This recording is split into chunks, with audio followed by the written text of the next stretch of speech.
It can be hard to spot fake relationships, just like it's hard to tell the difference between a mirage and an oasis in the vast desert of human contact. It takes both instincts and a sharp eye to figure out who really cares about us. In a world full of meetings and mismatches, where people wear masks of friendliness and self-interest with skill, like a skilled gardener who knows the difference between plants that feed and plants that take nutrients from the earth. Sometimes we put too much faith in other people's goodness and goodwill, when what's really going on is that they're just using us. We need to learn to tell the difference between people who are really on our side and people who are just trying to take advantage of our emotions. So, let's talk about some less clear patterns and subtle signs that show what people are really trying to hide behind fake smiles and empty promises. If you're here, it's because you want to improve yourself. In this video, we'll talk about how to figure out these human mysteries and find your way to more genuine and satisfying relationships. Number 15, not keeping your promises. Making and breaking promises is a lot like going to the theater, where words are the actors and deeds are the script that isn't read. These people are great at persuasion, using words to paint vivid pictures of support and commitment. On the other hand, their words often don't mean anything in terms of behavior. They paint pictures of what people should expect, but when it's time to make these goals come true, they fall short, showing that their promises were empty. In these kinds of relationships, there is a pattern. These people often disappear when help is most needed, or when they say they will do something, leaving a void full of sadness and disillusionment. This lack of presence during times of need is not only a breach of trust, but also a clear sign of what they really want. Their claims are tricks meant to get you to give them money, trust, or support, without expecting anything in return. Because of this, breaking agreements becomes a kind of litmus test. It tells the difference between people who see relationships as two-way streets of mutual respect and support, and people who only see them as ways to get what they want. People who are left in the lurch often learn a painful but important lesson. Not all promises are made with honesty and ethics in mind. So not keeping vows is a very important trait to look for in people who might be trying to take advantage of others. People's actions say more about them than their words ever could, showing what they really want to say. By becoming aware of this pattern, one can learn to better handle the complicated world of human relationships, keeping their trust and mental investment safe. Number 14, compliments that make others feel bad or disrespectful. It's easy for people who regularly use others as stepping stones to get what they want to use insults to lower the self-esteem, confidence, and sense of self-worth of the people they approach.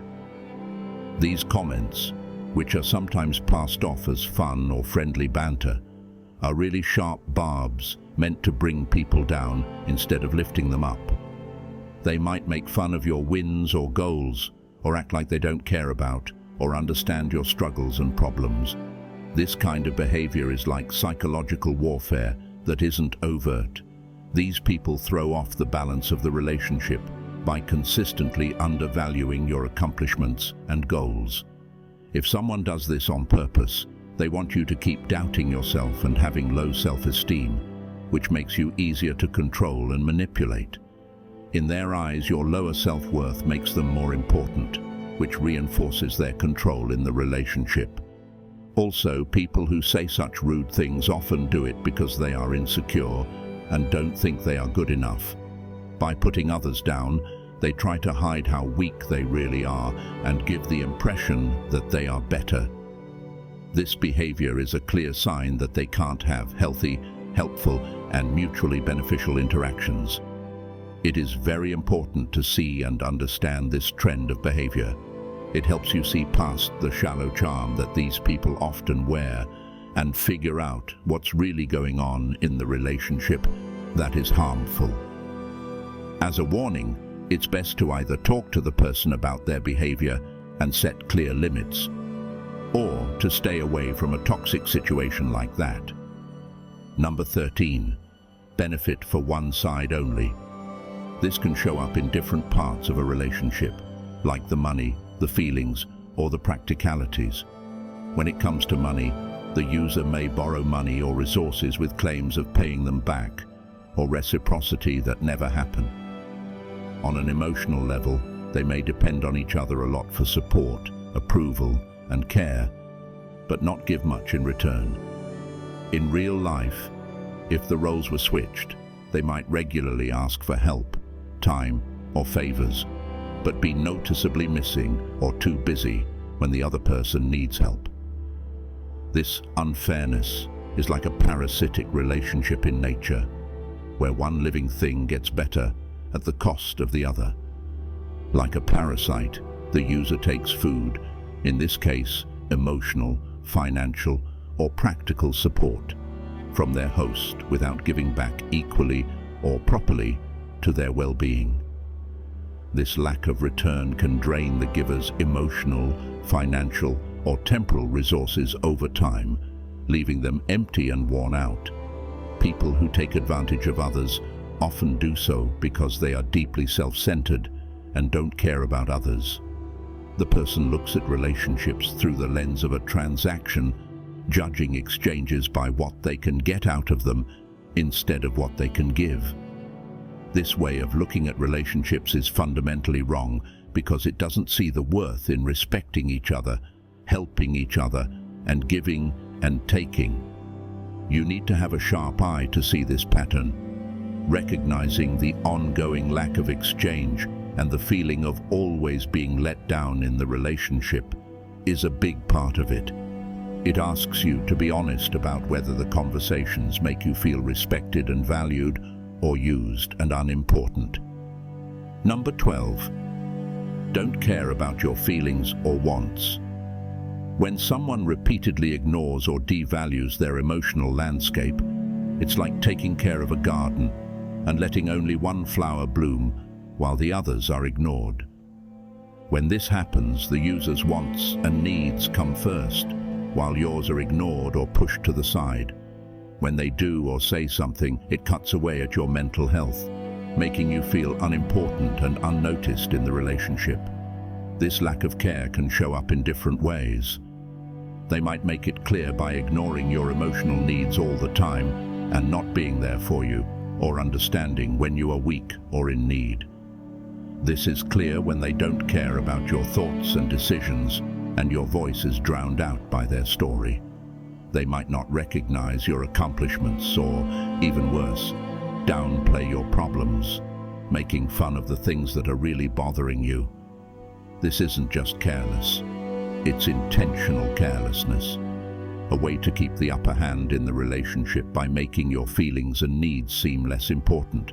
The user makes an atmosphere where you feel bad about your own worth, which makes you more easily swayed and controlled by them. This is a subtle way to control someone's emotions that has a big effect. The worst thing about this dynamic is that it hurts people's mental health at their core. It is very important to be heard, understood, and respected. If these needs are ignored over and over, it can make you feel alone and lower your self-esteem, even if you seem to be in a relationship. To get through this, it's important to know how to spot the signs of mental neglect. Being aware of this will help you stay away from relationships that could hurt your mental health. It gives you the strength to look for relationships based on mutual care, respect, and reciprocity. Number 11. Using emotions against people. It usually starts slowly, with the deceiver acting like they care and are paying attention. On the other hand, this mask quickly changes into a way to make their target feel anxious, inadequate, or guilty. They get good at playing on your emotions by praising you to make you feel good when it serves their purpose, and then harshly criticizing or putting down you to make you question yourself and become dependent on them. Think about the difference between a gardener and a fragile plant. A good gardener takes care of plants by giving them the right amount of water and sunshine. The emotional manipulator, on the other hand, is like a careless gardener who switches between giving the plant too much water and letting it dry out. They use extreme emotions to make people feel unstable, which makes the target emotionally dependent on the manipulator and always looking for approval and reinforcement to feel warm again. People who do this often try to get to the core of someone's mental health. It's possible for them to make your successes seem small or your mistakes seem big in order to keep you doubting your own abilities. They might change the facts of the case to make you feel bad about doing normal things, putting the blame on someone else so that you always have to say sorry. The balance of power is always off in relationships, where someone is trying to scare you. The manipulator is in charge and decides when to show love and when to pull away, which keeps the target off balance. It's not about growth or support for each other. It's about meeting the wants of the manipulator at the expense of the other person's emotional health. To spot emotional manipulation, you need to be very aware of these factors. Seeing the patterns of interactions that play with your feelings over and over again is part of it. To figure out how these exchanges affect your emotional health and sense of self, you have to look inside yourself. Number 10. Not enough real help. Picture a tree in a very big forest. In an ideal world, it would be supported by the trees and weeds around it, getting food, shelter, and the company of a healthy environment. Think about a tree that is standing alone in a desert, with no other plants to help or protect it. This is the same as being with someone who doesn't really care about your well-being. You're standing by yourself, with no one to help you. Your branches are reaching out for friendship, but it never comes. When you're in these kinds of relationships, your projects, goals, and problems are met with lack of interest or small acts of support. It's possible for this person to agree with your plans, say good luck, or even say they support you, but their actions or lack of actions speak stronger. When it comes to practical help, useful tips, or even just someone to talk to when things are tough, they are noticeably absent. If they do give help, it's usually only on the surface, more about how they look than what they do, and it usually goes away when it's most needed. They don't really back you because they are only thinking about themselves. They are only interested in your challenges or hobbies, your successes or failures, and how they affect their own goals. They look at relationships through the lens of a transaction, where possible personal gains are used to figure out how much emotional involvement there is. When someone has this attitude, they constantly give, whether it's time, care, or resources, while the other person gets. This makes the giver feel unappreciated and seen. Being aware of this lack of real support is important for figuring out what kind of connection you have with that person. It asks you to be honest about how much you reciprocate in your relationships.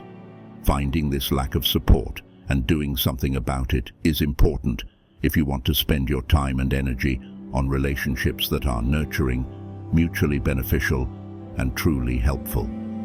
Number 9. There is always competition. Imagine playing chess where every move is planned, not only to improve your own position, but also to make the other player's situation worse over time. On the same note, someone who only wants to use you will often treat your relationship like a game. Every accomplishment, choice, or even challenge you make is a chance for them to show how much better they are. They act this way to stay ahead in this self-imposed competition, whether it's by making fun of your work successes, going above and beyond your personal ones, or subtly undermining your choices. There are many ways that this constant competition shows up.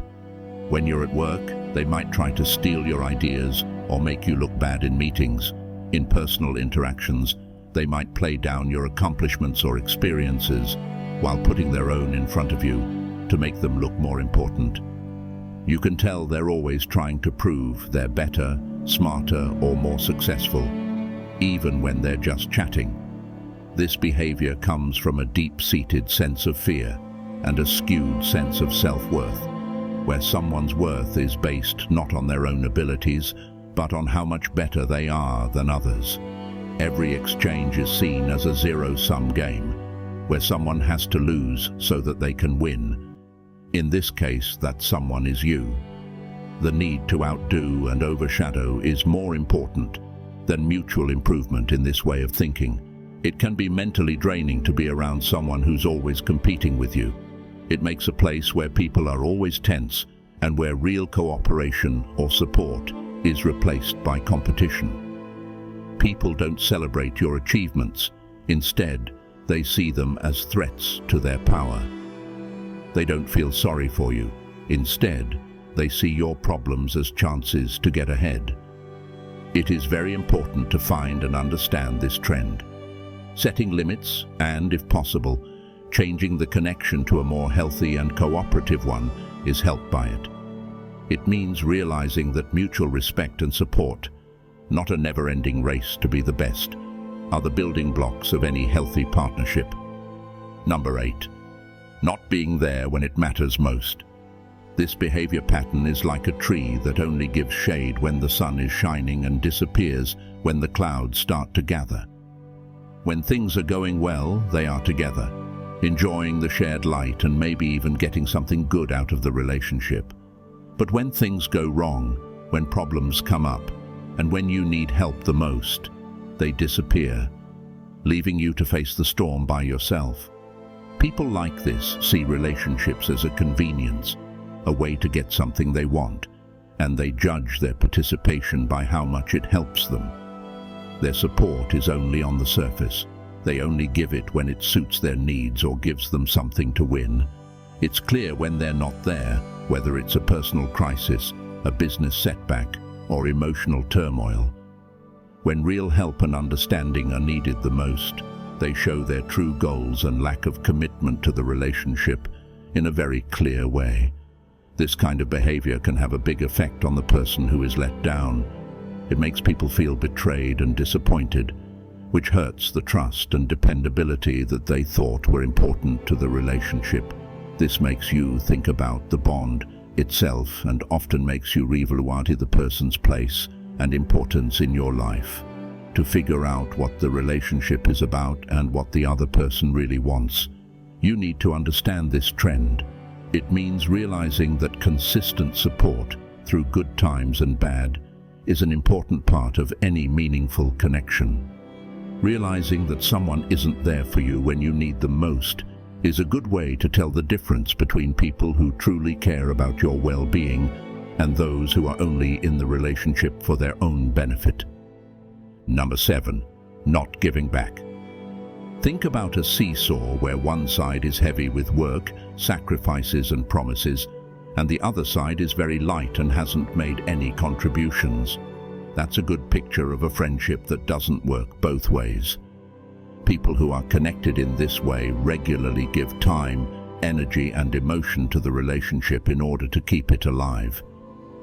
On the other hand, the other person's efforts are usually small or non-existent. This difference in effort can show up in different ways. They might always be the one to start talking and making plans, while your answers are lukewarm or not committed. It could be that you always get support and understanding without getting the same amount of help or empathy when you need it.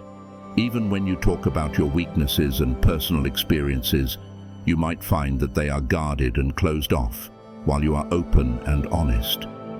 This lack of reciprocity comes from seeing interactions through the lens of oneself. For the user, the relationship is just a comfort, a resource that can be used when needed, but not with the goal of making a deep connection. Their involvement is planned and based on what will help them, not on what the other person wants or needs. This way of doing things goes against what good relationships are all about: giving and taking, sharing experiences, and doing equal amounts of emotional work. To see that there isn't any reciprocity, you have to carefully watch how the connection works. It means checking to see if the work to keep and grow the link is being shared equally, or if one of you is doing too much. It asks for an honest evaluation of whether the relationship feels good or bad, fair or unfair. Number 6. Talk and break of faith. This is like a sword with two edges. On the one hand, talking about other people behind their backs gives people a false sense of trust and friendship. They might seem to be telling you private things, bringing you into a group of people who seem to trust each other. One side of the sword is much more dangerous, though. It's when someone breaks your trust by using private or sensitive information you gave them in confidence to spread rumors about you to other people. This betrayal is more than just a breach of trust. It's also a plan to make you feel less safe and private in the relationship. This behavior shows a deliberate disregard for the privacy of personal information and a clear disregard for the limits of secrecy. The person uses talk to get ahead in social situations and often positions themselves as a source of information. By spreading and changing information, they try to change people's minds, make deals, or even start fights, all for their own gain. People who act in this way see relationships as utilitarian, where they see others as means to an end, and private information as something to be sold. These kinds of acts have many effects on the victim. It makes people feel unsafe and distrustful, which destroys the very basis of a connection that could have been helpful and reliable. Misusing personal information can hurt people's reputations, relationships, and self-esteem, which can have social and mental effects. Figuring out this pattern of behavior is very important for protecting yourself from these types of relationship predators. It means being careful about what people say about others when they're not around, and what information is shared with them. Seeing how well they respect privacy and how often they spread rumors about other people can tell you a lot about their character and goals. To keep your dignity and make sure that your personal boundaries are respected in all situations, you need to be aware of this pattern and do something about it. Number 5. Selective access. You're free, but they're not.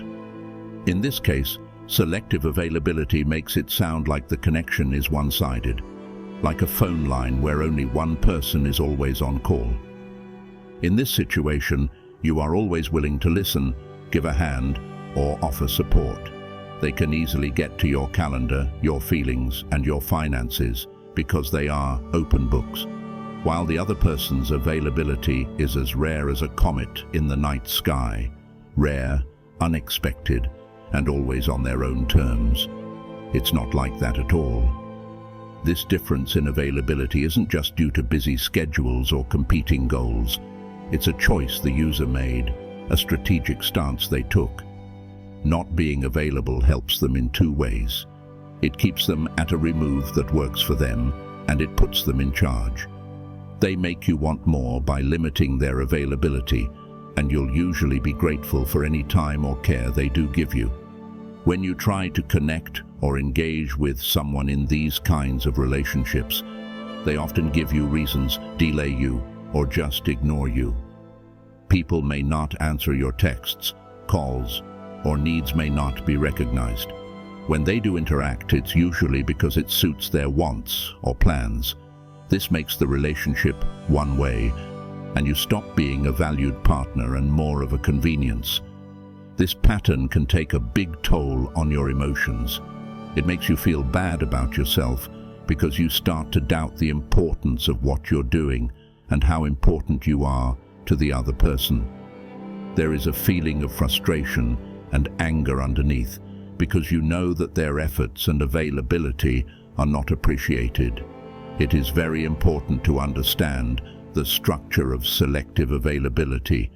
It means taking a step back and judging the relationship's balance of effort and availability in an unbiased way. It wants people to know that good relationships are based on respect, effort, and being there for each other. Number 4. making you feel bad about yourself. Imagine that guilt is like a puppeteer's string, pulling at the good people's consciousness and pushing them in a direction they might not want to go. The person who's using you is very good at playing these strings, using your sense of duty, empathy, or justice against you. They might ask in a way that makes it seem like you don't care or are being selfish if you say no.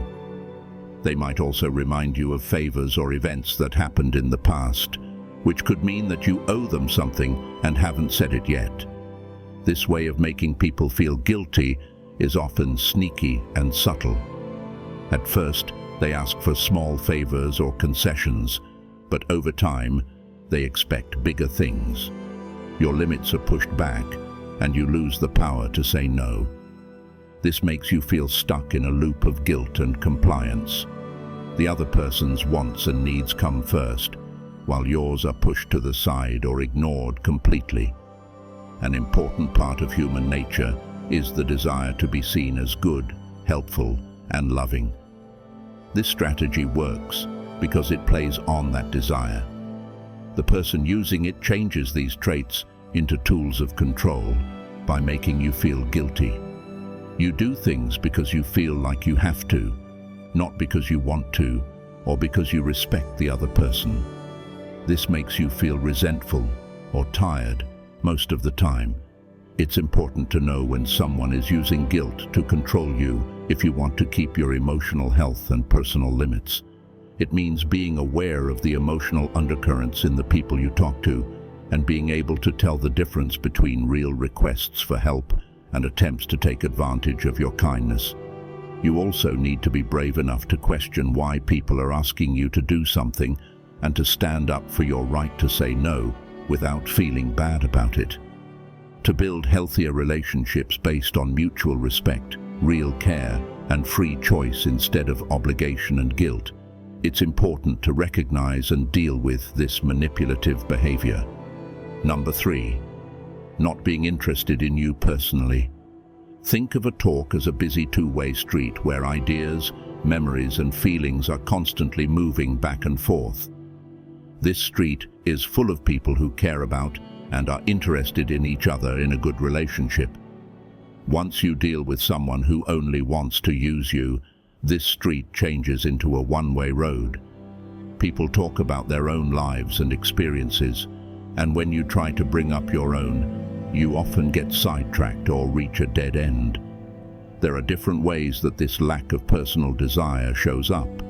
When you talk to these kinds of people, conversations often feel like one-way monologues disguised as discussions.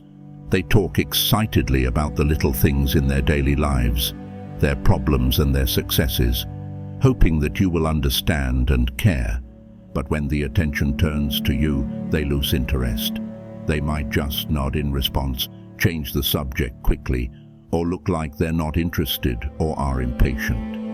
No matter how big or small your problems and events are, they don't seem to bother them much. This isn't just a case of bad manners or not knowing how to talk to people. It's a deliberate statement of their goals and intentions. By taking over the conversation and not caring about your stories, they create an environment where their needs, views, and life are more important than yours. This is a mild form of egocentrism, in which the other person is the center of attention, and you are just there to listen or give advice. The effects of these kinds of encounters can be very sad. People can feel like they don't matter and get angry when their basic need to be understood and recognized isn't met. It's possible for this imbalance to weaken the connection over time, making you feel more like a part of their life than an equal partner. It's important to realize that they don't care about you personally. Being aware of how your interactions work and how one-sided talks make you feel are important parts of this. It means that the friendship needs to be looked at to see if it is mutually beneficial or harmful. Once you know about this imbalance, you can look for more satisfying relationships where both of your stories and experiences are valued and honored. Number 2, closeness on the surface. It's like the shimmering top of a lake. At first glance, it looks like it has depth and substance, but when you look more closely, you see that it doesn't. In these kinds of situations, people may act like a close friend or a serious partner. They might talk to each other a lot, share laughs, and even have what seem like private chats. That being said, this feeling of closeness never really turns into meaning. This lack of real determination shows up in a number of ways. You may have noticed that they are quick to enjoy the good things about the relationship, but quick to pull away when it means work or sacrifice on their part. When people need help, their support is often weak or non-existent. They might be there for the happy times and parties, but not at all when things are hard or when you feel vulnerable. Also, this kind of closeness isn't always based on trust and dependability, which are important parts of real relationships. People may make plans, but then break them on a whim, and they may make promises, but rarely keep them. They usually join the relationship on their own terms, based on what's best for them and what's easiest for them. People often do this to keep up a network of people they can call on when they need to, without having to put in the emotional work that real relationships take. It's a way to keep people close enough to be useful, but not too close to expect commitment from each other. It's kind of like emotional hedgehogging. You get the benefits of being close without the risk of real attachment or duty. It is important to be able to tell the difference between superficial closeness and real closeness in a friendship. It includes watching how people interact with each other and asking yourself if the closeness you feel is matched by actions that show real commitment and shared vulnerability. It's about figuring out if the emotional investment in the relationship is fair or if it's skewed toward meeting their wants. The relationship has the appearance of closeness, but isn't based on real loyalty or growth for both people. Once you know this pattern, you can look for and build relationships based on honesty, reciprocity, and real emotional depth. Number 1. Not showing respect at all times. This is more than just a bad decision or a slip of the tongue in a hurry now and then. It runs through the connection like a thread that won't come out. It shows up in different ways. It could be through comments that put you down, attitudes that don't care about you, or even just plain not caring about your feelings and limits. This kind of behavior can be quiet, like a bunch of small cuts, or obvious, like a big wound to the pride. Picture a garden where respect is the food that keeps relationships alive. Since it's not there, the land is empty, and nothing good can grow there. Any effort to talk or connect becomes a path full of thorns of disrespect and disregard in this situation. The person who doesn't value you uses it as a way to control or dominate the relationship, whether they are aware of it or not. It's a way to keep an advantage in a situation where equality and respect for each other should be the norm. This constant rudeness tears the relationship apart from the core. Instead of using understanding and empathy to work out differences, they turn into emotional battlefields where no one cares who dies. It's hard, if not impossible, to get back to a state of normalcy and mutual respect when the usual ups and downs of relationships are thrown off. It is very important to understand and recognize this trend of ongoing disrespect.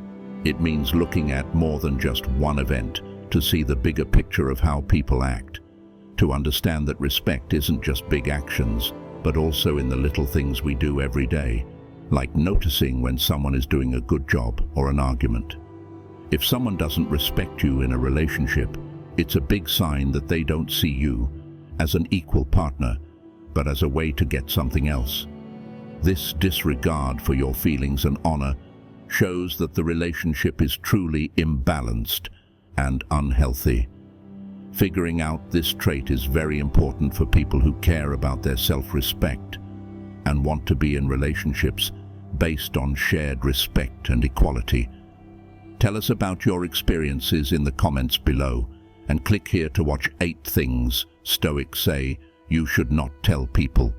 See you there in a second. Be stoic, stay stoic.